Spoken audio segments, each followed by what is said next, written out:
मेरे प्यारे छात्रों, आज बहुत खुशी हो रही है आप लोगों से मिलकर कि पुनः जो है हम तीसरा लेक्चर लेकर आ गए हैं और आप सभी को इस लेक्चर में फिर से मज़ा आने वाला है। धीरे धीरे जो आपको चाहिए वो सब मिलने लगेगा। अभी जो दूसरा लेक्चर बनाए उसमें आप लोग काफ़ी शेयर कराए हैं और थोड़ा अधिक से अधिक आप लोग शेयर कराएं और सब्सक्राइब भी कराएं और हम लोग इसका भरपूर मज़ा लेंगे। इस ग्रुप डी के बाद जितनी भी एग्ज़ाम्स आने वाले हैं उन सभी पे हम लोग लगातार जो है बैचेज देने वाले हैं।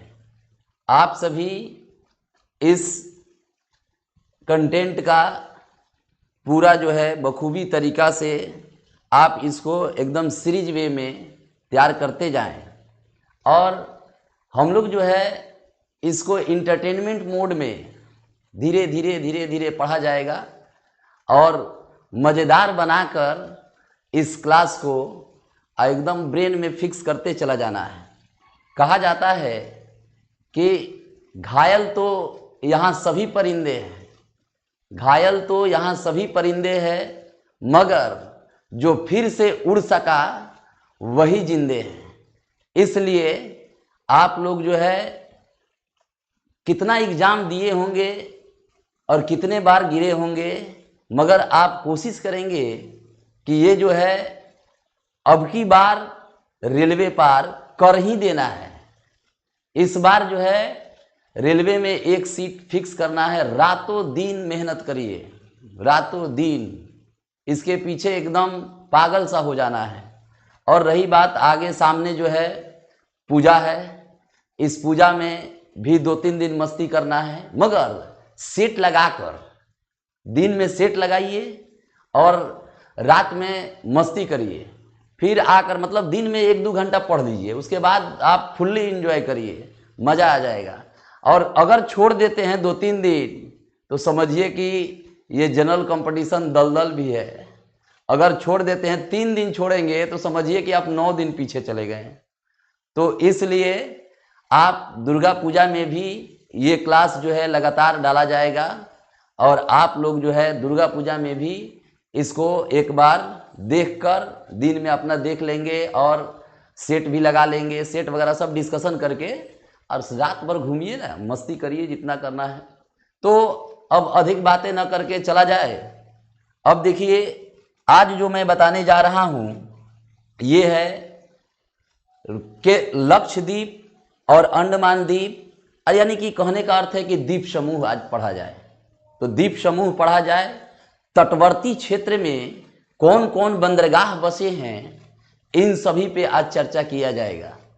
तो देखिए इन स्लाइड्स में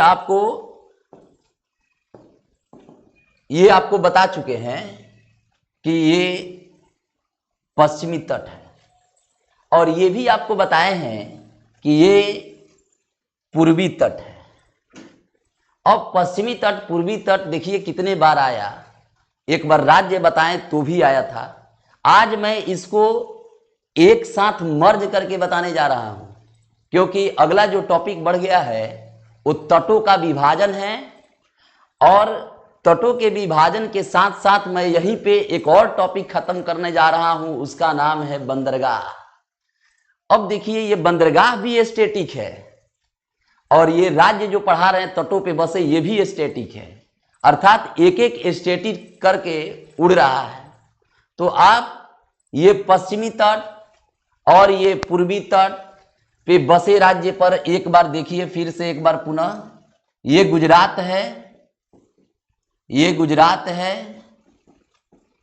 और ये जानते ही हैं महाराष्ट्र है, ये गोवा है, ये गोवा है, ये कर्नाटक है, ये केरल है और ये तमिलनाडु है और ये आंध्र प्रदेश है, ये ओडिशा है और ये वेस्ट बंगाल है। इसमें आपको लेकर के हम जा रहे हैं कि आप इस कंटेंट में आप जानेंगे कि भारत के पश्चिमी तट पर बसे, भारत के पश्चिमी तट पर बसे राज्य एवं बंदरगाह। भारत के पश्चिमी तट पर बसे राज्य एवं बंदरगाह। इसमें देखिए आप एक एक करके याद रखेंगे कि सर ये 3 कॉलम जो आप बना रहे हैं, इन तीनों कॉलम में किस प्रकार से आप सीरीज रखेंगे। तो पहला हम लोग रख देते हैं राज्य, तो यहां हम रख देते हैं आपको राज्य, यहां हम आपको रख देते हैं तट, और यहां हम आपको रख देते हैं बंदरगाह। यानी कि राज्य, तट और बंदरगाह, इस पर मैं आने वाला हूं। तो ये गुजरात का तट है, और गुजरात के तट को भी नाम अलग है, महाराष्ट्र और गोवा का भी तट के नाम अलग हैं। तो इन सभी तटों के नाम को मैं आज लिखने जा रहा हूं। देखिए गुजरात जो तट है, इस गुजरात के तट का नाम आप कहेंगे सर काठियावाड़ है। और ये गुजरात के बाद चलेंगे महाराष्ट्र, तो यहां देखिए एक राज्य है जिसका नाम दमन है। ये जो दमन है, इस दमन से लेकर गोवा तक, इस दमन से लेकर गोवा तक के तट को कोंकण तट के नाम से जानते हैं। कोंकण तट के नाम से जानते हैं, कोंकण तट के नाम से जानते हैं। और ये देखिए गोवा से लेकर कर्नाटक, गोवा से लेकर कर्नाटक, ये जो स्थान है, इस गोवा से कर्नाटक के तट को कन्नड़ तट के नाम से जानते हैं, या कनारी। कन्नड़ भाषा कहाँ बोली जाती है? कर्नाटक। और ये कनारी तट के नाम से भी कर्नाटक को जाना जाता है। कर्नाटक के तट का नाम कनारी है। अब देखिए ये केरल है, केरल के तट को नाम आप देंगे कि केरल के तट का नाम मालाबार तट है। मालाबार तट है, केरल के तट का नाम मालाबार तट है। अर्थात देखिए ये जो पश्चिमी तट है, इसे 4 भागों में बांटा गया। पहला नाम था काठियावाड़, दूसरा नाम था दमन से गोवा तक लेकर कोंकण तट, तीसरा नाम हुआ कनारी तट, और चौथा नाम हुआ मालाबार तट। अर्थात यहाँ पे 4 तट हो गए, और इस पर 5 राज्य बसा दिया गया। अब यहाँ पे हम आपको आते हैं तो एक एक कंडीशन जानिए कि राज्य हुआ पहला गुजरात, ये गुजरात के तट का नाम आप दे देंगे काठियावाड़। और गुजरात के बाद चलेंगे तो ये गुजरात के बाद दमन से लेकर गोवा तक, इन राज्यों का नाम तो यहां लिख देते हैं महाराष्ट्र। महाराष्ट्र जो है इन तटों को कोंकण तट के नाम से जानते हैं। अब महाराष्ट्र के बाद एक छोटा सा राज्य है गोवा, और इस गोवा को कोंकण तट के नाम से जानते हैं। और गोवा के बाद चलेंगे तो एक है कर्नाटक, इस कर्नाटक के तट का नाम आप देंगे कनारी तट के नाम से जानते हैं। अंतिम चलेंगे तो उस तट का नाम है केरल, और इस केरल के तट को मालाबार तट के नाम से जानते हैं। मालाबार तट के नाम से जानते हैं। अब देखिए, मैंने तटों को क्रमबद्ध तरीकों से आपको बताया है। अब जो आगे मैं बताने जा रहा हूं, इस पर कुछ बसे बंदरगाह भी हैं। उस बंदरगाह को लगे हाथ में समाप्त कर दूं तो देखिए, फर्स्ट जो है गुजरात है, उसके बाद देखिए महाराष्ट्र है, उसके बाद देखिए गोवा है, उसके बाद कर्नाटक, केरल। गुजरात के तट का नाम काठियावाड़, दमन से गोवा तक कोंकण, और यहां पे कर्नाटक है, इसे कन्नड़ तट, और ये केरल है, इसे मालाबार तट के नाम से जानते हैं। और इन सीरीज को मैं उठाकर यहां रख दिया हूं। अब इसे मैं पूरा जो है बंदरगाह पर आपको ला रहा हूं। ये बंदरगाह में आप समझिए कि बंदरगाह में जो पहला होगा, बंदरगाह में जो पहला होगा वो गुजरात है। और ये गुजरात जो है, इस गुजरात में एक बंदरगाह है जिसको दीनदयाल उपाध्याय बंदरगाह, दीनदयाल उपाध्याय बंदरगाह कहा जाता है। पहले यह कांडला बंदरगाह था। यह कांडला बंदरगाह को ज्वारीय बंदरगाह के नाम से भी जाना जाता है। अब ये दीनदयाल उपाध्याय बंदरगाह, कांडला बंदरगाह, ज्वारीय बंदरगाह किस राज्य में है? तो आप कहेंगे सर गुजरात में है। किस तट पे है? तो कहेंगे सर काठियावाड़ तट पे है। तो इस दीनदयाल उपाध्याय बंदरगाह के से आगे बढ़ेंगे तो ये महाराष्ट्र है। और इस महाराष्ट्र में आप देंगे कि यहां एक बंदरगाह है जिसका नाम नहावा सेवा बंदरगाह है। यहां पे एक बंदरगाह है, नहावा सेवा बंदरगाह है। इसे जवाहरलाल नेहरू बंदरगाह भी कहा जाता है। जवाहरलाल नेहरू बंदरगाह भी कहा जाता है। ये जो है यहाँ पे मुंबई बंदरगाह है। और ये मुंबई बंदरगाह आप याद रखेंगे, बड़ा तथा व्यस्त बंदरगाह है। बड़ा तथा व्यस्त बंदरगाह है मुंबई बंदरगाह। तो आप दीनदयाल उपाध्याय कहेंगे गुजरात में है, जवाहरलाल नेहरू कहेंगे महाराष्ट्र में है, मुंबई महाराष्ट्र में है, नहावा सेवा महाराष्ट्र में है। ये जो जवाहरलाल नेहरू बंदरगाह है, ये आधुनिक बंदरगाह भी है। ये आधुनिक बंदरगाह भी है। इसके आगे चलेंगे तो मुझे एक राज्य दिख रहा है, उसका नाम कर्नाटक है। ये कौन सा राज्य है? कर्नाटक। और ये कर्नाटक में न्यू मंगलौर बंदरगाह है। न्यू मंगलौर बंदरगाह है। और ये न्यू मंगलौर बंदरगाह कर्नाटक के कुद्रेमुख के खान से निकलने वाले लौह अयस्क ईरान के लिए निर्यात किए जाते हैं। यानी कि यहां से लौह अयस्क का सर्वाधिक निर्यात किया जाता है। और ये न्यू मंगलौर बंदरगाह मैंने कहां बताया? कर्नाटक में है।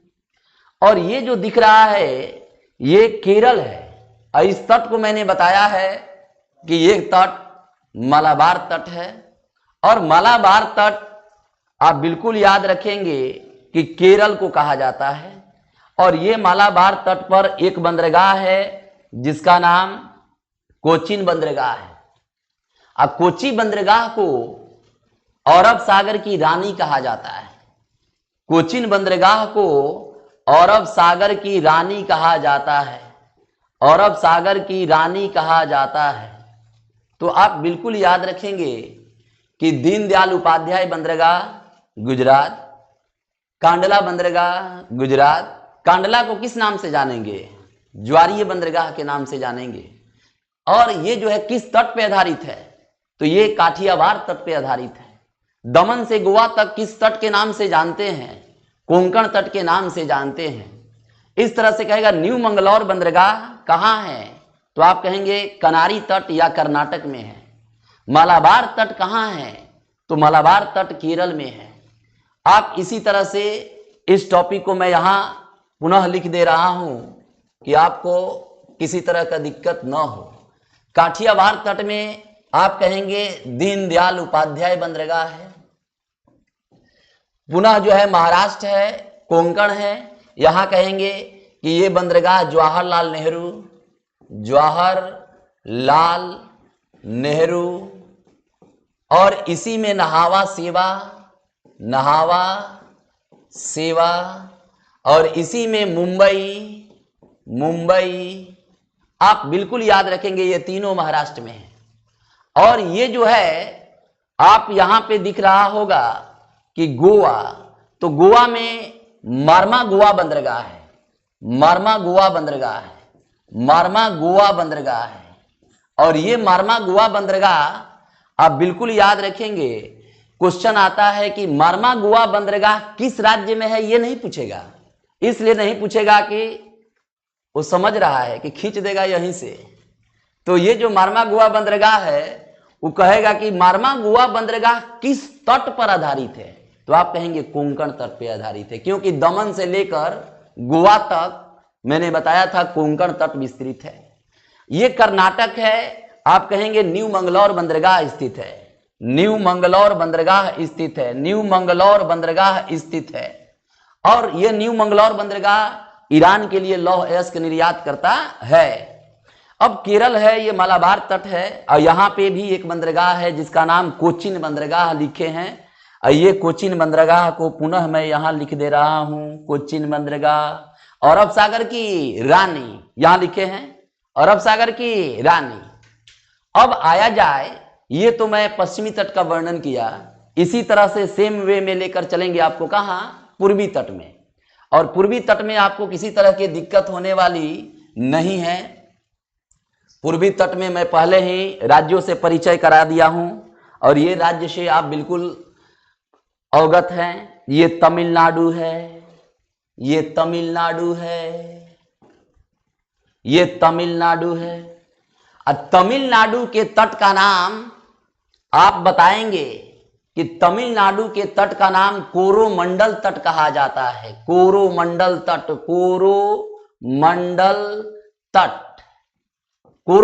तट तमिलनाडु के तट को कहा जाता है। और इसके ऊपर जब जाएंगे तो आंध्र प्रदेश के तट का नाम आप जानते ही हैं कि आंध्र प्रदेश के तट का नाम गोलकुंडा तट है, गोलकुंडा तट। और इसके ऊपर जाएंगे ओडिशा है, तो ओडिशा में आप कहेंगे उत्कल तट है।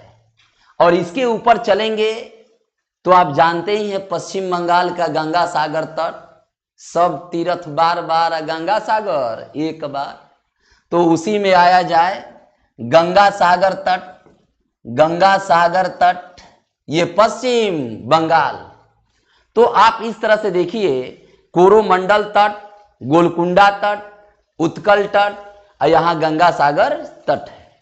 अब कंडीशन क्या बना यहां कि इन तटों को मुख्यतः दो भागों में बांटा गया है। आप एनसीईआरटी जब डाटा उठाएंगे या पीसीएस लेवल का जब आप देखेंगे तो इसमें मुख्यतः दो है। ऊपर से जो है यहां पे आप पढ़े होंगे कि महानदी, और यहां जानते ही होंगे एक नदी है कृष्णा नदी, अर्थात महानदी से लेकर ये कृष्णा नदी तक उत्तरी सरकार तट कहा जाता है, उत्तरी सरकार तट कहा जाता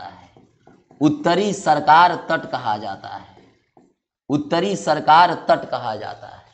बात समझ में आ रहा होगा। आज बिल्कुल आपका जो शिकायत थी कि सर आप थोड़ा साफ लिखिए, आज मैं प्रण लेकर के आया था कि आज मैं बिल्कुल साफ लिखूंगा जिससे आपको किसी तरह का दिक्कत न हो। तो आज आशा करते हैं कि अपने तरफ से साफ ही लिखे हैं। अब देखिए, आप लोग कमेंट करिएगा कि आज साफ सुथरा दिख रहा है कि नहीं तो पुनः फिर और सुधार किया जाएगा, क्योंकि परफेक्शन नाम का चीज हर व्यक्ति में नहीं है। अब परफेक्शन होता ही नहीं है, चेंजेबल होता है, इंप्रूवमेंट होता है, परफेक्शन नहीं होता है। आप कथन अवधारणा जब रीजनिंग में पढ़े होंगे तो उस रीजनिंग में आपको मिला होगा कि सर्वोत्तम, इस संस्थान का इस शहर में सर्वोत्तम, ये अवधारणा गलत होती है। तो आप पढ़े होंगे तो वही हाल है, आप इंप्रूवमेंट होगा, मगर आप परफेक्शन की बात करेंगे तो कोई नहीं है। इस धीरे धीरे धीरे धीरे इंप्रूवमेंट होती है सभी में। तो आप बिल्कुल याद रखेंगे, ये कोरोमंडल तट है और ये गोलकुंडा तट है। तो इसको मैं पुनः जो है नेक्स्ट स्लाइड में ले लेता हूं कि आपको बिल्कुल दिक्कत ना हो। तो देखिए हम यहां पे लिखने जा रहे हैं कि भारत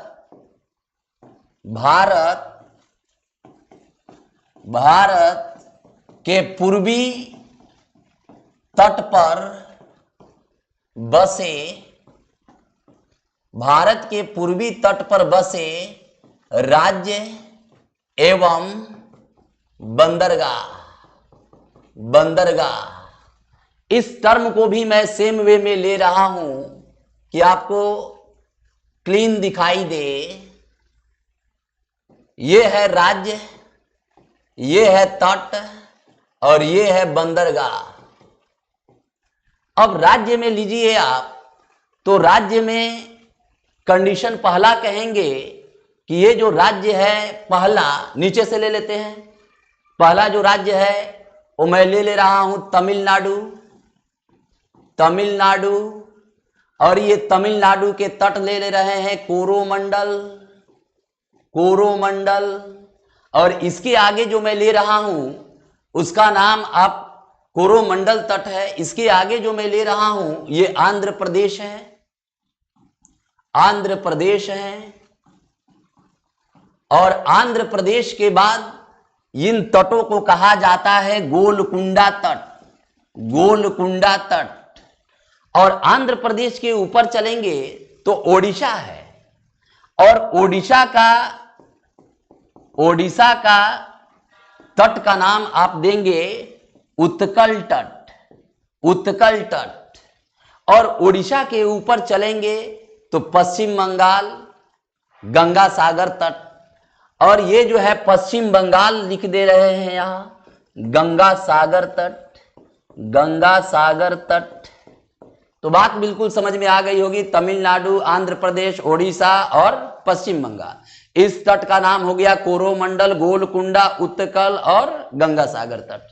अब कंडीशन क्या है, इसी जगह पे मैं एक थोड़ा सा जगह स्लाइड ले रहा हूं, यहां आप समझेंगे। बंदरगाह को यहां देख रहा हूं, ये भी तट ही दे रहा हूं। आप बिल्कुल देखिए, ये गोलकुंडा है आंध्र प्रदेश और ये ओडिशा है उत्कल। इनके बीच में एक नदी आती है आंध्र प्रदेश में जिसका नाम कृष्णा नदी है, और उड़ीसा में एक नदी आती है जिसका नाम महानदी है। और ये कृष्णा और महानदी के बीच के तट का नाम आप कहेंगे सर ये एनसीईआरटी अप्रूव्ड उत्तरी सरकार तट है। बात समझ में आ रहा होगा। यानी ये आपको अच्छे एग्जाम में जाएंगे तो इसे, ये जो है ग्रुप डी, गैंगमैन, खलासी, चपरासी में तुरंत निकल जाएगा, मगर ये जो है थोड़ा अच्छे एग्जाम में जाएंगे तो आप कृष्णा से महानदी उत्तरी सरकार तट है। अब देखिए यहां पे बंदरगाह है। अब बंदरगाह को मैंने यहां बताया नहीं है, अब पुनः जो है बंदरगाह को लेकर आ रहा हूं। अब देखिए बंदरगाह में अगर देखा जाए तो देखिए ये जो है चेन्नई एक बंदरगाह है, ये कृत्रिम बंदरगाह है। और इसी में एक बंदरगाह आपको देखने को मिलेगा एन्नौर बंदरगाह। ये निगम आधारित बंदरगाह है, निगम आधारित बंदरगाह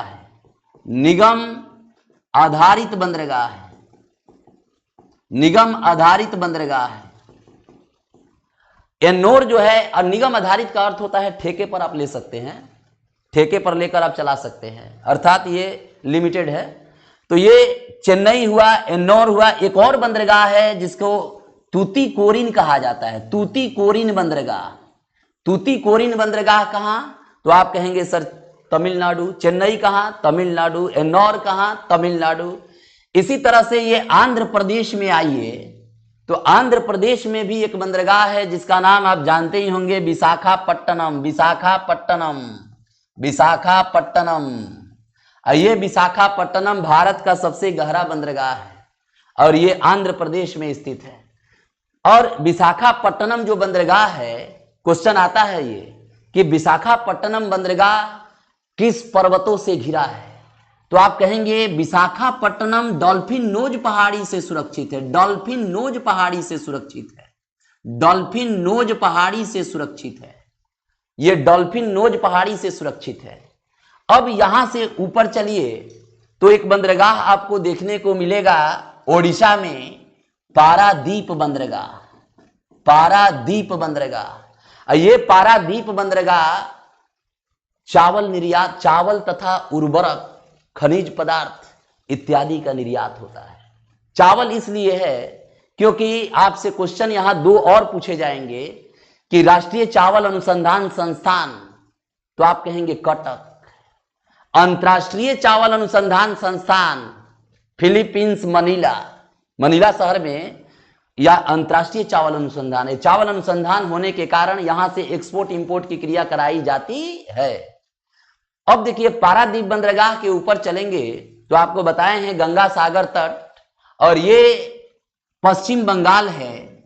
आप पश्चिम बंगाल में बिल्कुल याद रखेंगे कि गंगा सागर तट जो है पश्चिम बंगाल में है, और यहां एक बंदरगाह है जिसका नाम कोलकाता बंदरगाह। कोलकाता बंदरगाह, और इसका वर्तमान नाम श्यामा प्रसाद मुखर्जी बंदरगाह कर दिया गया है। जैसे आपको बताए हैं दीनदयाल उपाध्याय, कांडला बंदरगाह का नाम दीनदयाल उपाध्याय बंदरगाह किया गया है, वैसे ही कोलकाता बंदरगाह को श्यामा प्रसाद मुखर्जी बंदरगाह कर दिया गया है। तो इसे लिख दे रहे हैं कि श्यामा प्रसाद मुखर्जी बंदरगाह भी कहा गया है। बात समझ में आ गई होगी। और देखिए इसमें एक और बंदरगाह है जिसका नाम हल्दिया बंदरगाह है। हल्दिया बंदरगाह पेट्रोकेमिकल रसायन बंदरगाह है हल्दिया, और ये पश्चिम बंगाल में ही है। क्वेश्चन यहीं पे नहीं रुका, क्वेश्चन और गया कि कहेगा कि भारत में कौन से ऐसे बड़े बंदरगाह है जो नदी पर आधारित है। नदी पर आधारित है, यही बंदरगाह है कोलकाता। ये कोलकाता बंदरगाह हुगली नदी, और ये हुगली नदी के गोद में ही हम पले बढ़े हैं। ये हुगली नदी एकमात्र भारत की नदी है जिसमें ज्वार भाटा की क्रिया होती है। ज्वार का अर्थ होता है जल स्तर का अचानक उठना, और भाटा का स्तर होता है जल स्तर का अचानक गिरना। तो ये हुगली नदी के किनार पे ही कोलकाता बंदरगाह है, श्यामा प्रसाद मुखर्जी बंदरगाह। तो इस तरह से मैंने बंदरगाह को भी यहां डोनेट कर दिया है। फिर भी मैं आप लोगों के बातों को मैं छोड़ने वाला नहीं हूं। इसी तरह से आप कहिए कि सर आप में ये कमी है, बिल्कुल मैं पूरा करना, अगले सेशन में मैं पूरा करने वाला हूं। आज देखिए हद तक सुधार कर दिए हैं, तो इसको मैं पुनः यहां लिखूंगा। ध्यान से सुनिए। ये जो है आप तमिलनाडु है कोरोमंडल, यहां से उठाएंगे तुरंत चेन्नई, तुरंत यहां से तूतीकोरिन, तुरंत यहां से एन्नौर, ये तीनों बंदरगाह दे देंगे तमिलनाडु। अब आंध्र प्रदेश में है, वहां से उठाएंगे विशाखापट्टनम,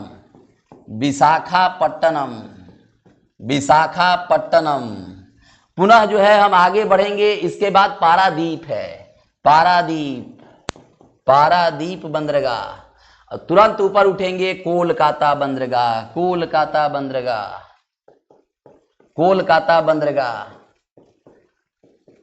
और कोलकाता में दुर्गा पूजा घूमने हम लोग चलेंगे, एक साथ मस्ती किया जाएगा। कोलकाता पूरे देश में जानते ही हैं दुर्गा पूजा का माहौल एकमात्र कोलकाता।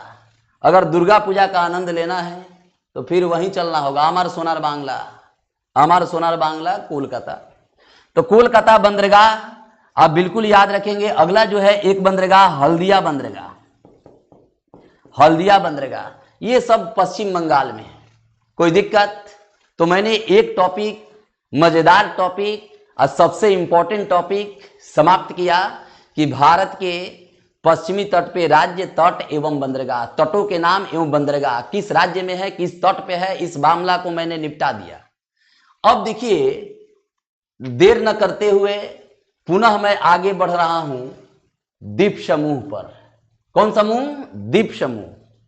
तो देखिए, द्वीप समूह के पहले हम थोड़ा सा आपको तट से जलमग्न एरिया के बारे में अध्ययन करा दूं कि ये जो दिख रहा है, ये जो दिख रहा है, ये तट है और ये तट पूर्वी तट है। हमेशा आप याद रखिएगा कि भारत की जो सीमा होती है, जलीय सीमा, जलीय सीमा, ये जलीय सीमा आप बिल्कुल याद रखेंगे कि आधार रेखा से मापी जाती है, आधार रेखा से मापी जाती है।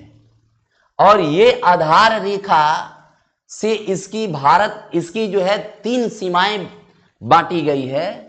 फर्स्ट कंडीशन आप याद रखेंगे,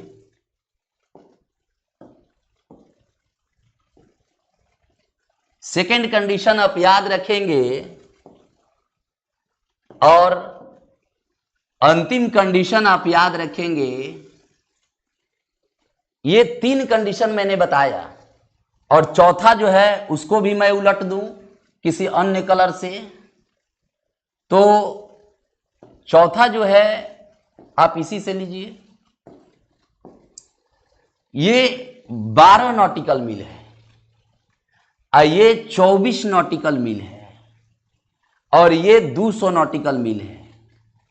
आप याद रखेंगे कि ये 12 नॉटिकल मील और ये 24 नॉटिकल मील और ये 200 नॉटिकल मील भारत का जो है समुद्र तटीय प्रदेश की सीमा रेखा है। तो आप समुद्र तटीय प्रदेश यानी जलमग्न भाग का जो सीमा है, इस 12 नॉटिकल मील को कहा जाता है प्रादेशिक जल सीमा, प्रादेशिक जल सीमा, जल सीमा। और ये 24 नॉटिकल मील को कहा जाता है, ये 24 नॉटिकल मील को कहा जाता है संलग्न आर्थिक क्षेत्र, संलग्न आर्थिक क्षेत्र, संलग्न आर्थिक क्षेत्र। और ये 200 नॉटिकल मील को विशेष आर्थिक क्षेत्र कहा जाता है, विशेष आर्थिक क्षेत्र कहा जाता है, विशेष आर्थिक क्षेत्र कहा जाता है। अर्थात 12, 24, 200 नॉटिकल मील है। आप बिल्कुल लिखेंगे ये जलीय सीमा आधार रेखा से होती है। क्वेश्चन पे आते हैं, आप पुनः देखिए यहां भारत की सामुद्रिक, भारत की समुद्री रेखा फर्स्ट देखेंगे 12 नॉटिकल मील, 12 नॉटिकल मील। दूसरा 24 नॉटिकल मील, 24 नॉटिकल मील। तीसरा 200 नॉटिकल मील, 200 नॉटिकल मील। और ये 12 नॉटिकल मील में आप याद रखेंगे कि ये 12 नॉटिकल मील जो है इसका कार्य क्या है। तो 12 नॉटिकल मील वर्जित क्षेत्र है, वर्जित क्षेत्र है। अर्थात किसी अन्य देशों की आने की इजाजत नहीं है। ये 24 नॉटिकल मील मत्स्य क्षेत्र है, मत्स्य, मत्स्य क्षेत्र है। इसमें मछुआरा मत्स्य पालन तथा मत्स्य उत्पादन कराते हैं। और ये 200 नॉटिकल मील है। इसमें आप बोलेंगे कि 200 नॉटिकल मील में क्या होता है, तो पेट्रोलियम शोध संस्थान कार्य किए जाते हैं, पेट्रोलियम शोध संस्थान कार्य किए जाते हैं, शोध संस्थान का कार्य किया जाता है। पेट्रोलियम शोध संस्थान का कार्य किया जाता है। तो आप याद रखेंगे कितना नॉटिकल मील, 200 नॉटिकल मील। तो बिल्कुल भारत के समुद्री की रेखा 12-24-200, 12-24-200, इसमें किसी प्रकार का दिक्कत नहीं होना चाहिए। तो अगला देखिए, जो नेक्स्ट मैं टॉपिक लेने जा रहा हूं उस पर विशेष फोकस करिए। देखिए अगला जो टॉपिक मैं चुना हूं उसका नाम है कि इन क्षेत्रों में द्वीप समूह पे थोड़ा चर्चा किया जाए, सीमा रेखा पर थोड़ी चर्चा किया जाए। तो द्वीप समूह में अगर लेकर आपको चले हम, तो देखिए ये आपको दिख रहा होगा, ये आपको दिख रहा होगा अंडमान निकोबार, अंडमान निकोबार, ये दिख रहा है अंडमान निकोबार, अंडमान निकोबार है। और ये आपको दिख रहा होगा लक्षद्वीप, ये आपको दिख रहा होगा लक्षद्वीप। तो अंडमान निकोबार में आप देखिए 1 नवंबर 1956 में इसका गठन हुआ, 1 नवंबर 1956 में इसका गठन हुआ। अंडमान निकोबार को कुछ प्रमुख भागों में बांटा गया है, उसे आप बिल्कुल याद रखेंगे कि ये जो ऊपरी पार्ट है इसे उत्तरी अंडमान कहते हैं, ये जो है इसके बीच वाला पार्ट इसे मिडिल अंडमान कहते हैं, मध्य अंडमान कहते हैं, ये मध्य अंडमान कहते हैं, मध्य अंडमान कहते हैं। ये उत्तरी अंडमान, मध्य अंडमान, ये लिटिल अंडमान कहते हैं, ये लिटिल अंडमान कहते हैं। तो मध्य अंडमान, ये मध्य अंडमान, ये दक्षिणी अंडमान, ये लिटिल अंडमान, लिटिल अंडमान कहते हैं, ये दक्षिणी अंडमान कहते हैं। तो आपको याद रखना होगा कि इसके कुछ प्रमुख पार्ट हैं जिसे हमें याद रखना होगा, उत्तरी अंडमान, मध्य अंडमान, ये दक्षिणी अंडमान और ये लिटिल अंडमान। अब इन सब में कुछ तथ्य है उसको मैं लिखने जा रहा हूं, इस स्थान पे आइए। तो उसका नाम हुआ आप अंडमान निकोबार। ध्यान से सुनिए, क्वेश्चंस यहां पे बहुत अधिक से अधिक एराइज होंगे।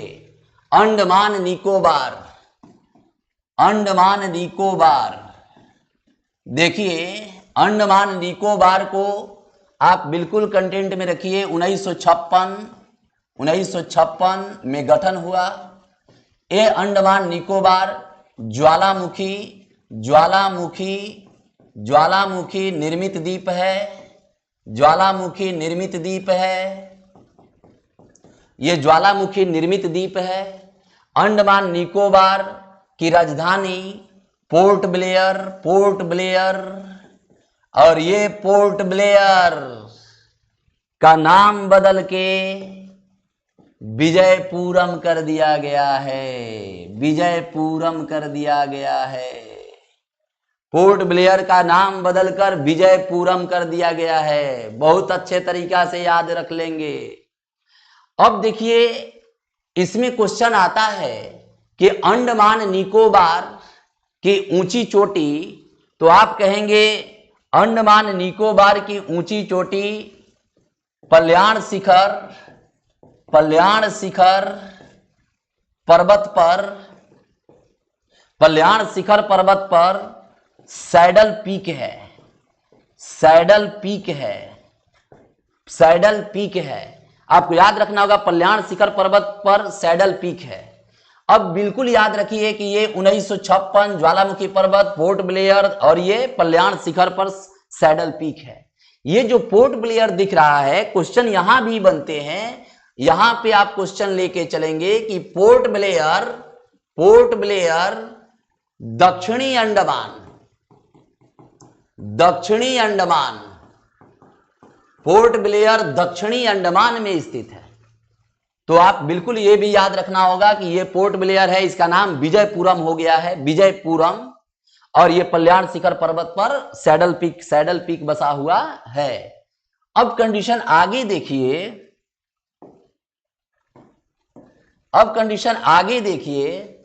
ये अंडमान निकोबार में 86% वनों का विस्तार है, 86% वनों का विस्तार है। और इसमें अंडमान निकोबार में आप याद रखेंगे कि 96 वन्य जीव अभ्यारण्य है। और ये जो है, इसमें आप याद रखेंगे अंडमान निकोबार में बड़े बड़े और छोटे छोटे सभी मिलाकर 572 द्वीप हैं, 572 द्वीप हैं अंडमान निकोबार में सैडल पीक बताए हैं।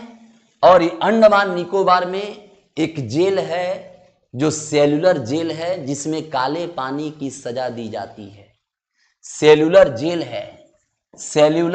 है जिसमें काले पानी की सजा दी जाती थी। तो सेल्यूलर जेल कहां? अंडमान निकोबार। छोटे छोटे द्वीपों का कितने समूह है? 572। कितने वन्य जीव अभ्यारण्य हैं? 96। इसमें 9 राष्ट्रीय उद्यान है, 9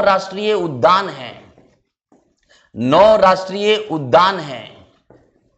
आप याद रखेंगे, कुछ आता ही है, जैसे क्वेश्चन आएगा आपसे कि माउंट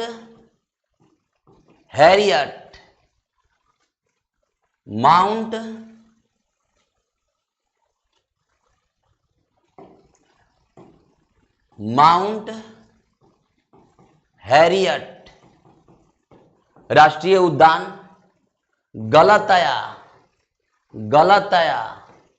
राष्ट्रीय उद्यान, माउंट हैरियट राष्ट्रीय उद्यान, गलतया राष्ट्रीय उद्यान, झांसी राष्ट्रीय उद्यान, झांसी रानी,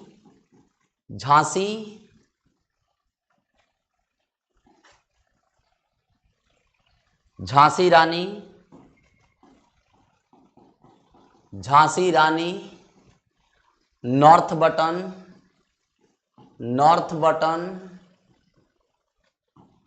साउथ बटन, मिडिल बटन, यानी north button, south button, middle button, ये तो कॉमन है, आपको याद रखना है। मेन जो है माउंट हैरियट राष्ट्रीय उद्यान कहां? तो आप कहेंगे सर अंडमान निकोबार में है। कहेंगे गलतया राष्ट्रीय उद्यान कहां? अंडमान निकोबार में है। और उसी तरह से आपको आता है कि एक जो है दक्षिणी अंडमान में सबसे छोटा जो है साउथ बटन द्वीप अभ्यारण्य है। तो इतने सब टॉपिक जो है आप अंडमान निकोबार से संबंधित बताए हैं। इसमें कुछ द्वीप हैं जिसको आपको याद रखना होगा कि अंडमान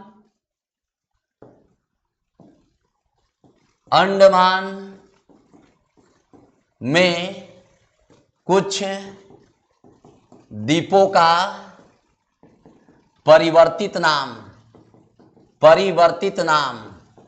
तो अंडमान निकोबार के कुछ द्वीपों के परिवर्तित नाम हुए हैं, जो नरेंद्र दामोदर दास मोदी के शासनकाल में इसे परिवर्तित किया गया है।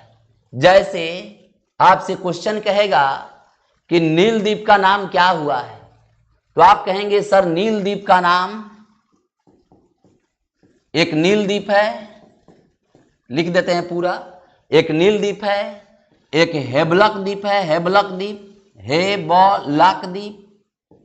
बात समझ में? एक नील द्वीप है, एक हेबलक द्वीप है, और एक रास द्वीप। तो आप बिल्कुल कहेंगे कि रास द्वीप जो है, ये रास द्वीप का नाम सुभाष चंद्र बोस द्वीप है। ये हेबलक द्वीप का नाम हेबलक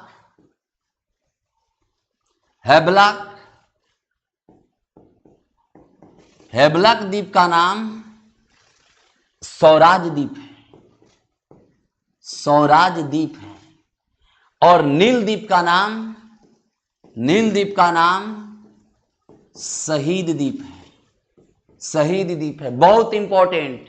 इसको आपको बिल्कुल याद रखना होगा क्योंकि ये परिवर्तित नाम है और ये स्टैटिक करंट के तहत ये सब आते जाते रहेंगे। तो आपको याद रखना होगा नील द्वीप का नाम शहीद द्वीप, हेवलक द्वीप का नाम स्वराज द्वीप और रास द्वीप का नाम सुभाष चंद्र बोस द्वीप रखा गया है। उन्हीं के नाम पर सुभाष चंद्र बोस द्वीप रखा गया है। तो आपको याद रखेंगे नील द्वीप, हेवलक द्वीप और कौन, रास द्वीप। ये ज्वालामुखी निर्मित द्वीप था। ये कौन सा द्वीप था, ज्वालामुखी निर्मित द्वीप। बात समझ में आ? और भी आगे चर्चा करेंगे। 8 degree channel, 9 degree channel, 10 degree channel, little Andaman, बात समझ में आ, ग्रेट चैनल, डंकन पास, इन सभी पे भी विशेष चर्चा चलेगी। मगर थोड़ा सा मैं इन सभी राज्यों को परिचय स्टैटिक के तहत कर दूं कि आपको स्टैटिक, ये सब स्टैटिक जीके के पार्ट ही है, ये आइलैंड्स वगैरह का पार्ट है, द्वीप समूह का पार्ट है। तो आपको इसको अच्छे तरह से नोट्स बनाइए और नोट्स बनाकर आप विशेषकर रिवाइज में रहिए। विदाउट रिवाइज कुछ होने वाला नहीं है। तो देखिए अगला जो मैं टॉपिक लेकर चल रहा हूं, आप बिल्कुल याद रखेंगे कि नेक्स्ट टॉपिक ये जो है लक्षद्वीप है। अब लक्षद्वीप में देखिए, आप लक्षद्वीप में आएंगे तो लक्षद्वीप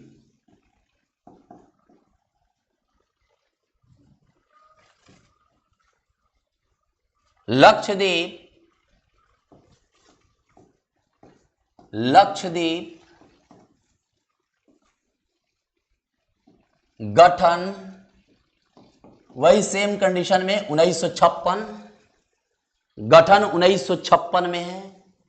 लक्षद्वीप प्रवाल निर्मित द्वीप है, प्रवाल निर्मित द्वीप है, प्रवाल निर्मित द्वीप है। क्वेश्चन आएगा कि अंडमान निकोबार कैसा द्वीप है? आप कहेंगे ज्वालामुखी निर्मित द्वीप है।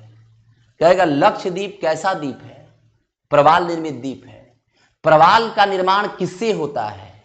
तो प्रवाल का निर्माण मूंगा एक जीव है और ये मूंगा जीव के कोरल रीफ से होता है, कोरल रीफ के स्राव से होता है, कोरल रीफ के स्राव से होता है। तो आप बिल्कुल याद रखेंगे मूंगा जीव के कोरल रीफ के स्राव से प्रवाल का निर्माण होता है और यही प्रवाल निर्मित द्वीप लक्षद्वीप है। और देखिए क्वेश्चन आता है कि विश्व का सबसे बड़ा प्रवाल निर्मित द्वीप, ये क्वेश्चन एकदम VVI है, विश्व का सबसे बड़ा प्रवाल निर्मित द्वीप।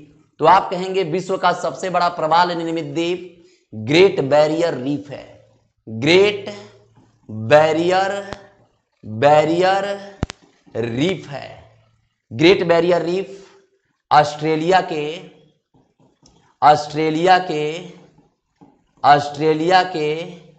क्वींसलैंड तट पर आधारित है, क्वींसलैंड तट पर आधारित है।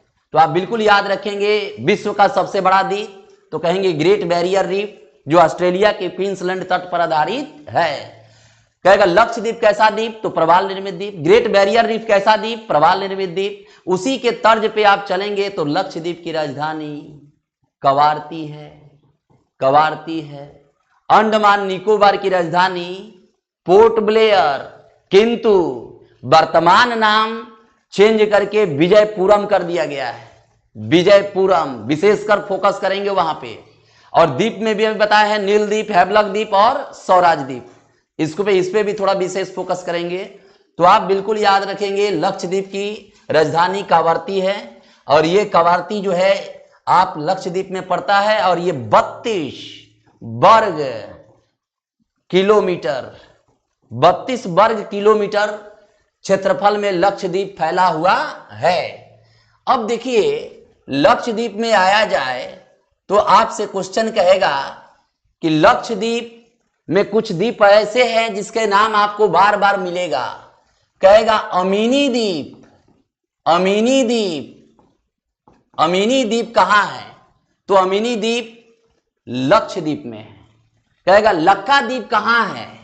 लक्का द्वीप कहां है? तो आप कहेंगे लक्का द्वीप लक्षद्वीप में है।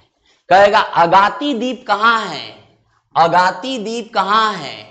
तो अगाती द्वीप लक्षद्वीप में है। वैसे ही कहेगा आपसे अमीनी द्वीप, लक्का द्वीप, अगाती द्वीप, मिनिकाय द्वीप। मिनिकाय द्वीप कहाँ है? मिनिकाय द्वीप कहाँ है? तो ये भी लक्षद्वीप में है। आगे देखिए, अमीनी द्वीप, लक्का द्वीप, अगाती द्वीप, मिनी द्वीप, मिनिकाय द्वीप, आंड्रोट। आंड्रोट, आंड्रोट भी यहीं पे है। आंड्रोट भी यहीं पे है। तो आप बिल्कुल याद रखेंगे, अमीनी द्वीप, लक्का द्वीप, अगाती द्वीप, मिनिकाय द्वीप और कौन सा? आंड्रोट। तो आप बिल्कुल इसे लक्षद्वीप में प्रवेश करा देंगे। और इधर जो मैंने बताया कि अंडमान निकोबार, तो अंडमान निकोबार में कुल द्वीप समूहों की चर्चा है। छोटे छोटे द्वीप समूह कितने हैं? 572 है। 572। अरब सागर, देखिए लक्षद्वीप अरब सागर में स्थित है, और लक्षद्वीप अरब सागर में स्थित है। तो अरब सागर में कुल द्वीप अगर कह दे आपसे, तो आप कहिएगा सर 43 गो द्वीप है, और इस 43 गो में से 36 गो निकाल के आप दे दीजिए किसको? लक्षद्वीप को दे दीजिए। बात समझ में आ रहा होगा। और इस 36 गो द्वीप में से यह भी क्वेश्चन आता है कि 36 द्वीपों में, कहेगा लक्षद्वीप में कितने द्वीप अवस्थित है? तो 36 द्वीप। कितने द्वीप ऐसे हैं मानव रहित द्वीप हैं, यानी उस पे मानव का वास नहीं है? तो 26 द्वीप जो ऐसे हैं जिस पे मानव नहीं है, और 10 द्वीप ऐसे हैं जिस पर मानव का निवास है। रही बात, तो यही क्वेश्चन नहीं समाप्त है। आपसे कहेगा कि ये जो दिख रहा है अगाती द्वीप, इस अगाती द्वीप से भी क्वेश्चंस आपसे राइज होंगे। तो अगाती द्वीप में आप कहिए कि ये जो अगाती द्वीप है, इस पर सर हवाई अड्डा है। हवाई अड्डा है। हवाई अड्डा है। तो आप बिल्कुल कहेंगे लक्षद्वीप का एयरपोर्ट किस द्वीप पर स्थित है? तो आप तुरंत कहेंगे अगाती द्वीप। कौन सा द्वीप? अगाती द्वीप।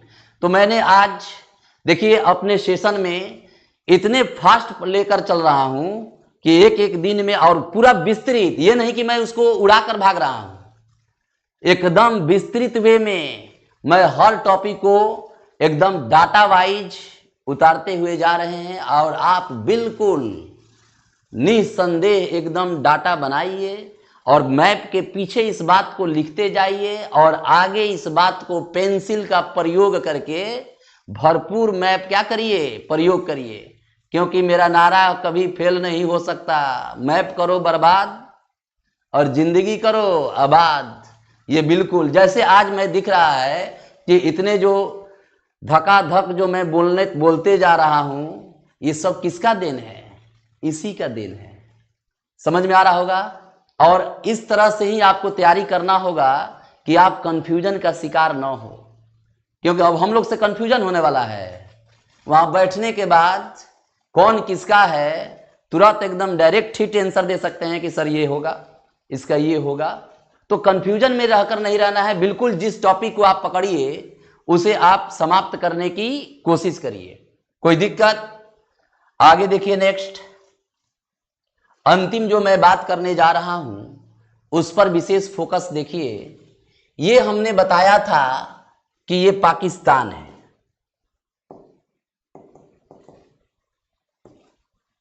ये पाकिस्तान है, और पाकिस्तान और भारत के बीच में सर क्रिक विवाद है। सर क्रिक विवाद है। और इसी पाकिस्तान और भारत के बीच में आप नहीं जानते होंगे 24वीं अक्षांश रेखा है। 24वीं अक्षांश रेखा है। आगे देखिए, इसी भारत और पाकिस्तान के बीच में रेड क्लिफ रेखा है। रेड क्लिफ रेखा है। रेड क्लिफ रेखा है। तो आप बिल्कुल याद रखेंगे कि भारत पाकिस्तान के बीच सर क्रिक लाइन, 24वीं अक्षांश रेखा, रेड क्लिफ रेखा। अब अगला कंडीशन जो देखेंगे, इसमें आपको ये चीन दिख रहा है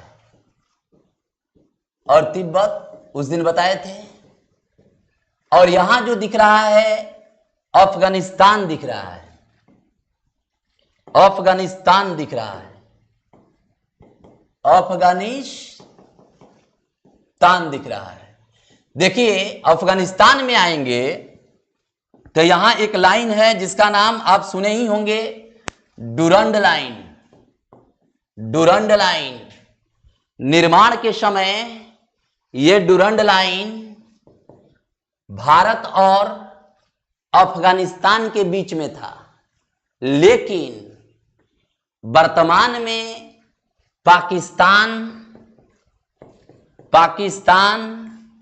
तथा अफगानिस्तान के बीच है, पाकिस्तान तथा अफगानिस्तान के बीच में है। तो आप बिल्कुल याद रखेंगे डुरंड लाइन पाकिस्तान और अफगानिस्तान के बीच में है, सर क्रिक लाइन भारत और पाकिस्तान के बीच में है, 24वीं अक्षांश रेखा भारत और पाकिस्तान के बीच में है, रेड क्लिफ रेखा भारत और पाकिस्तान के बीच में है। यहां चीन में आपको लेकर चल रहे हैं, तो आप जानते ही हैं कि चीन में सर मैकमोहन रेखा है, मैकमोहन रेखा है, मैकमोहन रेखा है। कौन सा रेखा? मैकमोहन रेखा है। बात समझ में आ? और ये मैकमोहन रेखा 1914 में बना था, और ये रेड क्लिफ रेखा आप कहेंगे सर 1947 में बना था, 1947 में बना था। और मैकमोहन रेखा भारत और चीन के बीच, और यहीं पे लगे हाथ मैं उसको भी बता दूं, पंचशील समझौता, पंचशील समझौता 1954, पंचशील समझौता 1954, भारत प्लस चीन, भारत प्लस चीन, मैकमोहन रेखा है। अगर आपसे यहां से क्वेश्चन आए तो एक यहां भी है, ताशकंद समझौता, ताशकंद समझौता, ताशकंद समझौता। अब कहेंगे सर ताशकंद समझौता 1966 में हुआ था, और यह ताशकंद समझौता उज्बेकिस्तान में हुआ था, उज्बेकिस्तान में हुआ था, उज्बेकिस्तान में हुआ था। और उज्बेकिस्तान में कहेगा कि ताशकंद समझौता किन दो देशों के बीच हुआ, तो आप कहेंगे सर ताशकंद समझौता भारत प्लस पाकिस्तान के बीच ही हुआ था, भारत प्लस पाकिस्तान के बीच ही हुआ था। कौन समझौता? ताशकंद समझौता। तो आप बिल्कुल इस बात को नोट डाउन करते चलेंगे कि सर क्रिक विवाद भारत पाकिस्तान, 24वीं अक्षांश रेखा भारत पाकिस्तान, रेड क्लिफ रेखा भारत पाकिस्तान, और डुरंड लाइन पाकिस्तान अफगानिस्तान बनने के क्रम में भारत और अफगानिस्तान, और इसी तरह ताशकंद समझौता किन दो देशों के बीच, तो आप कहेंगे भारत और पाकिस्तान।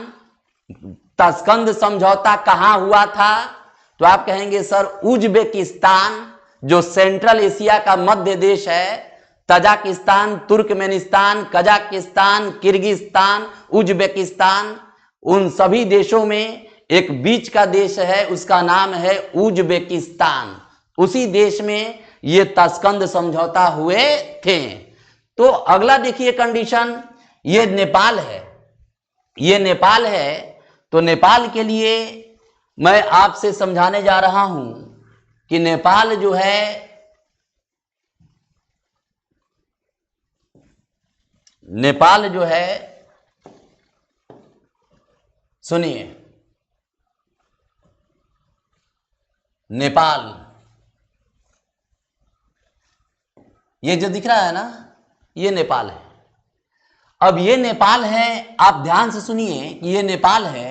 तो इस नेपाल में कहेगा कि काला पानी विवाद, काला पानी विवाद, काला पानी विवाद, काला पानी विवाद किन दो देशों के बीच हुआ, तो भारत प्लस नेपाल, भारत प्लस नेपाल। काला पानी विवाद किन दो देशों के बीच में हुआ, तो भारत और नेपाल के बीच में हुआ था। और यहां से एक और क्वेश्चन आएगा कि नेपाल जो है, पिछले दिन आपको कराए थे कि नेपाल जो है बफर स्टेट के नाम से जाना जाता है। बफर स्टेट के नाम से जाना जाता है। बफर स्टेट के नाम से जाना जाता है। और नेपाल बफर स्टेट इसलिए जाना जाता है, दो बड़े देशों के बीच एक छोटे देश को बफर स्टेट ही कहा जाता है, इसलिए नेपाल को बफर स्टेट कहते हैं। इसमें भारत और पाकिस्तान के बीच काला पानी विवाद हुआ था। अब आगे देखिए कंडीशन जो चल रही है, ये यहां पे भूटान मिलेगा, यहां पे आपको भूटान मिलेगा। अब बीच में आपको कल बताए थे सिक्किम, ये भूटान है। और भूटान में आप बिल्कुल याद रखिए कि भूटान की रक्षा तथा पेयजल आपूर्ति भारत करता है। भूटान की रक्षा तथा पेयजल आपूर्ति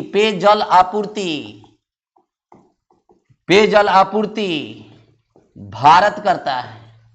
भूटान की रक्षा और पेयजल आपूर्ति भारत करता है। यहाँ के राजा जिम वांगचुक हैं और एक उत्तर कोरिया का राजा किम जोंग है, याद आ रहा है। तो उसी तरह से यहाँ जिम वांगचुक है, कहाँ का, भूटान का। तो अधिक बातें न करते हुए हम लोग आज विशेष जो है लाइन रेखा वगैरह बता रहे हैं।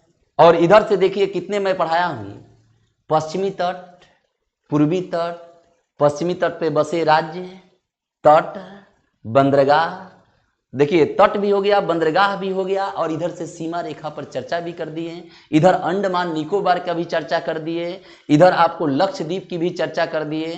तो इस तरह से आपको एक एक टर्म मैं बताते जा रहा हूं, आप जो है इसको नोट डाउन करते चलिए, बात समझ में आ रही होगी। तो देखिए आगे जो बढ़ रहा हूं वो म्यांमार है। तो म्यांमार में भी देखिए आप, म्यांमार दिख रहा है, रुकिए मैं आपको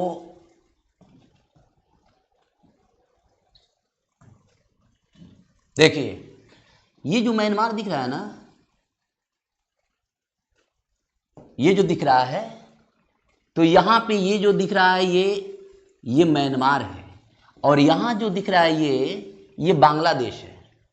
तो यहां जो आपको मैंने बताया था कि ये अंडमान निकोबार है, अंडमान निकोबार है, और ये म्यांमार है। तो म्यांमार ऐसा देश है जो 1935 के भारत शासन अधिनियम के तहत 1937 में भारत से इसे अलग किया गया।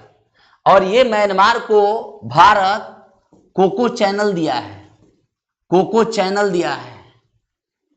म्यांमार से Bharat cocoa channel,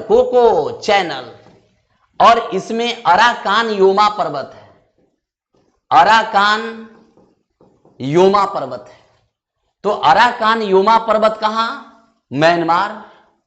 Coco channel कहां, म्यांमार। अगला कंडीशन देखिए, यहां ये अराकान और कोको चैनल में कुछ कंडीशन है। कोको चैनल उत्तरी अंडमान और म्यांमार को अलग करता है, उत्तरी अंडमान और म्यांमार को अलग करता है। कौन, कोको चैनल। अब लगे हाथ आपको मैं लेकर आ रहा हूं बांग्लादेश, और ये भारत है। तो बांग्लादेश और भारत के बीच में भी कुछ सीमा रेखा है। तो इस सीमा रेखा में आया जाए तो देखिए, कहेगा 3 बीघा कॉरिडोर, 3 बीघा कॉरिडोर, 3 बीघा कॉरिडोर किन दो देशों के बीच है, तो भारत और बांग्लादेश के बीच है, जो शेख हसीना तथा मोदी जी के बीच समझौता करके इसे सॉल्व कर दिया गया। मगर हम याद रखेंगे, क्वेश्चन के पॉइंट ऑफ व्यू से है, 3 बीघा कॉरिडोर किन दो देशों के बीच था, तो आप कहेंगे भारत और बांग्लादेश के बीच था। आपसे यह भी आएगा तीस्ता विवाद, तीस्ता नदी जल विवाद भारत और बांग्लादेश के बीच है। फिर आपसे यह भी आएगा न्यू मूर द्वीप विवाद, न्यू मूर द्वीप विवाद। तो न्यू मूर द्वीप विवाद भी भारत और बांग्लादेश के बीच ही है, न्यू मूर द्वीप विवाद। फिर आपसे यह भी आ सकता है चिकन नेक, चिकन नेक, यह भी भारत और बांग्लादेश के बीच ही है। तो देखिए लगे हाथ मैं इसको एक सीरीज में रख दूं तो देखिए कैसे हम इसको सीरीज में नोट्स बनाते चलेंगे। रफ्तार में, रफ्तार सीरीज रफ्तार के जैसा ही होगा। देखिए ना, आप तुरंत कहिए लेकर पाकिस्तान से चल रहे हैं, 24वीं अक्षांश रेखा, अक्षांश रेखा, 24वीं अक्षांश रेखा, सर क्रीक विवाद, सर क्रीक विवाद, सर क्रीक विवाद, रेड क्लिफ रेखा, रेड क्लिफ रेखा, रेड क्लिफ रेखा, ये तीनों जो आप देंगे Bharat, Bharat plus Pakistan, Bharat plus Pakistan, Bharat plus Pakistan, ये सभी जो है भारत प्लस पाकिस्तान के बीच है। अब रेड क्लिफ के बाद आगे चलेंगे तो मैकमोहन रेखा, मैकमोहन रेखा, मैकमोहन रेखा, ये भारत और भारत प्लस चीन के बीच है, भारत प्लस चीन के बीच है। कौन सा रेखा? मैकमोहन रेखा। क्वेश्चन यहीं पे खत्म करता हूं कि ये जो है ताशकंद समझौता, ताशकंद समझौता, ये भी भारत और पाकिस्तान। फिर आपसे क्वेश्चन आएगा पंचशील समझौता, पंचशील समझौता, तो पंचशील समझौता भी देंगे कि ये भारत प्लस चीन, ये पंचशील 1954, ये ताशकंद समझौता 1966, 1966। फिर आगे कहेगा काला पानी विवाद, काला पानी विवाद, काला पानी विवाद। आप कहेंगे सर नेपाल है, भारत है।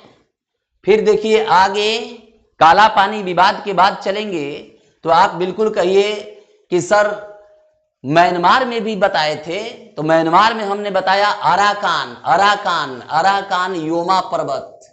फिर म्यांमार में मैंने बताया Coco channel, Coco channel, Coco channel, Coco channel. फिर मैंने बांग्लादेश में बताया है बांग्लादेश। इस बांग्लादेश में देखिए बांग्लादेश, बांग्लादेश में आप कहेंगे 3 बीघा कॉरिडोर, 3 बीघा कॉरिडोर विवाद, कॉरिडोर विवाद, जिसको नरेंद्र मोदी जी और शेख हसीना के बीच समझौता हो गया था। और ये चिकन नेक भी है, चिकन नेक, चिकन नेक। फिर इसमें आपको तीस्ता नदी जल विवाद, तीस्ता नदी जल विवाद, तीस्ता नदी जल विवाद, जल विवाद। बात समझ में आ रहा होगा। 3 बीघा कॉरिडोर, चिकन नेक, तीस्ता नदी, और एक आप याद रखिए कि न्यू मूर द्वीप विवाद, न्यू मूर द्वीप विवाद, न्यू मूर द्वीप विवाद, न्यू मूर द्वीप विवाद। बात समझ में आ रहा होगा। तो इस तरह से मैंने आज द्वीप समूह चला, तट चला, तटों पे बसे राज्य चला, बंदरगाह चला, अंडमान निकोबार चला, लक्षद्वीप चला, यानी कि इतने अधिक टॉपिक जो है मैंने 1 घंटा के अंदर आपको ये समाप्त किए हैं, एकदम विधिवत, कुछ भी कंटेंट छोड़े नहीं है। जो एग्जाम के पॉइंट ऑफ व्यू से है उन सभी को मैंने विधिवत बताया है। तो आपका काम है इस चीज को नोट डाउन करिए, पुनः सुबह उठिए और रिवीजन करिए। जो बात मैं बोला हूं कि आप नोट्स बनाइए, तो एक छोटा सा डायरी में डाटा बेस क्वेश्चन को रखा जाता है, चाहे वो मैथ्स हो, चाहे वो रीजनिंग हो, और चाहे वो जीके हो। इस बात को मैं बार बार दोहराते रहूंगा कि आप एक डाटा जरूर पेश रखेंगे। उस डाटा को रखने के बाद क्या होंगे, इतने फायदे आपको होंगे, अभी समझ में नहीं आएगा आपको। जैसे आपको एग्जाम में आप बैठेंगे ना, तो आधा घंटा पहले बैठना पड़ता है, 1 घंटा पहले प्रवेश करा लेता है, और 1 घंटा में आप स्क्रीन पर जब बैठेंगे ना, तो 1 घंटा में जो जानते हैं वो स्क्रीन से उड़ने लगता है। तो तेज लड़का जो होता है एकदम अंतिम समय में प्रवेश करता है, इधर उधर भले घूमते रहेगा मगर अंतिम समय में प्रवेश करता है। और जो प्रथम बार जाते हैं उनका हाल वही होता है, एकदम तुरंत पहला एंट्री कब जाए, क्योंकि पहला उड़ान है उनकी, तो वो तो जाएंगे ही। मगर जो बहुत दिनों से तैयारी कर रहे हैं उधर उधर अपना देखते हैं कंटेंट, वो डाटा पे फोकस कर रखता है। और डाटा रखेंगे, जैसे आपको सपोज दैट आपको कह दिया जाए कि सर 20 का स्क्वायर क्या है, 21 का स्क्वायर क्या है, 22 का स्क्वायर क्या है, ये सब अगर क्वेश्चन आ जाए तो ये सब आपको तुरंत याद होना चाहिए कि माने 20 के 21 का स्क्वायर गुणे 21 का स्क्वायर ऐसे करके अगर दे दे तो आप बताइए कि अब बार बार गुना करेंगे, वहां टाइम से चैलेंज है, टाइम से चैलेंज है आपको। तो इसलिए टाइम के चैलेंज को पूरा करने के लिए तुरंत होठ पे रखिए कि 21 का स्क्वायर 441, 22 का 484, 23 का 529, 24 का 576, 25 का 625, 26 का 676, 27 का 729, एकदम लगातार होठ पर इस कंटेंट को वार करिए। यही नहीं, रीजनिंग का भी आप डाटा जो है सेव करके रखिए, टोटल बराबर लेफ्ट प्लस राइट माइनस 1, ये जो है आपको जानते ही होंगे कि ये रैंकिंग वगैरह में आता है। तो इस तरह से हर विषय वस्तु का आप एक निचोड़ जरूर बनाएं और इस निचोड़ को आप रखें और सुबह उठकर पहला काम उस डाटा पर वार करना है। बात समझ में आ रही होगी? तो आप एक बात दिमाग में रख लीजिए कि जब तक आप रातों में जगेंगे नहीं, रातों से लड़ेंगे नहीं, तब तक आपको बातों से कुछ होने वाला नहीं है। तो आप रात को दिन बना दीजिए और अधिक से अधिक मेहनत करिए जिससे आपका काम आसान हो जाए। और हम जो है लगातार सीरीज इसी तरह हम लेकर चल रहे हैं। आपको लग रहा है कि ज्योग्राफी लेकर चल रहे हैं ना, तो ये ज्योग्राफी नहीं है। ज्योग्राफी के साथ साथ ये स्टैटिक का बहुत बड़ा पार्ट है और ये प्रवेश करके यहां से क्वेश्चन आते जाते रहते हैं। या आपको अगर भौतिक भारत का भौतिक परिचय ही नहीं जानते हैं तो आपसे क्वेश्चन क्या बनेंगे? तो यहां से क्वेश्चन देखिए, आज इतने अच्छे अच्छे कंटेंट आपको पेश किए हैं। स्वराज द्वीप, शहीद द्वीप, हेबलक द्वीप, आप देखिए उधर से लेकर चले हैं तो विजयपुरम हाल ही में चेंज हुआ है तो विजयपुरम हो गया।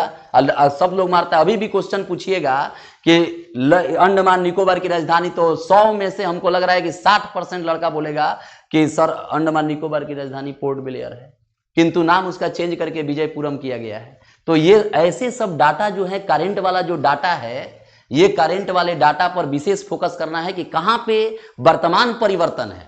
और ये अपडेट के साथ ही अपने आप को इसमें रखेंगे। तो आज के सेशन में बस इतना ही, फिर आपसे अगले लेक्चर में मिलेंगे। तब तक के लिए धन्यवाद।